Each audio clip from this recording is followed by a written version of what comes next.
Hello guys, Rabah dah datang. Lepas ni korang dah boleh scan korang punya produk verify yang ada pada batch kedua. Batch pertama valid lagi untuk original, cuma kita tak tampal.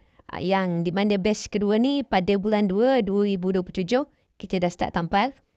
Jadi korang boleh scan untuk dapatkan jenis produk.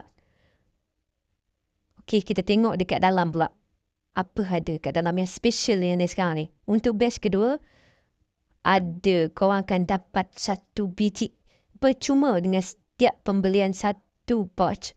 1 biji percuma dengan 1 pouch Lobos Candy. Jom. Korang boleh dapatkan dekat ejen-ejen dekat luar sana yang trusted. Terima kasih.